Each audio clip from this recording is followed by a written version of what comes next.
अगर इंसान बंदरों से बने हैं, तो आज के बंदर इंसान क्यों नहीं बन जाते? ये सवाल लगभग हर किसी के दिमाग में आता है और इतना पावरफुल है कि कई लोग इसी एक सवाल की वजह से एवोल्यूशन थ्योरी को ही गलत मान लेते हैं। लेकिन सच ये है कि ये सवाल ही गलत है, क्योंकि इंसान बंदरों से बना ही नहीं है। तो फिर सच्चाई क्या है? चलिए समझते हैं इंसान की उत्पत्ति का असली राज।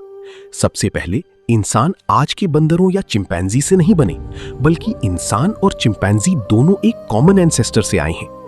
एक ऐसा प्राणी जो ना बंदर था और ना इंसान, बल्कि एक प्राचीन एप जैसा जीव था, जो लगभग 60 से 70 लाख साल पहले अफ्रीका में रहता था। उस पूर्वज से दो अलग अलग शाखाएं निकली। एक शाखा लाखों सालों में इवॉल्व होकर इंसान बनी और दूसरी शाखा इवॉल्व होकर आज के चिंपैंजी, गोरिल्ला और बोनोबो बनी। मतलब इंसान और चिंपैंजी भाई बहन जैसे हैं, जिनकी एक ही दादी थी। अब सवाल है कि ये अलग अलग रास्ते बने कैसे? जवाब है एनवायरनमेंट। जब अफ्रीका की जंगल कम होने लगी और घास की मैदान बढ़ने लगी, तब कुछ पूर्वज जंगल में ही रहे और पेड़ों पर रहने के लिए अडेप्टेड हो गए। लेकिन कुछ खुली मैदान में आ गई, जहां उन्हें सरवाइव करने के लिए बदलना पड़ा। उन्होंने दो पैरों पर चलना शुरू किया, हाथ खाली हुए, टूल्स बने और धीरे धीरे दिमाग बड़ा होता गया। लाखों सालों की इसी स्लो प्रोसेस ने इंसान को इंसान बनाया।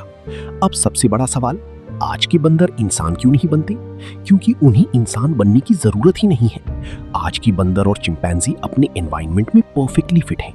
उन्हें ना टूल्स चाहिए और ना सीधा चलना जरूरी है। एवोल्यूशन कोई सीढ़ी नहीं है जहां हर जीव को इंसान बनना है। ये एक पेड़ जैसा है जहां हर शाखा अपनी दिशा में बढ़ती है।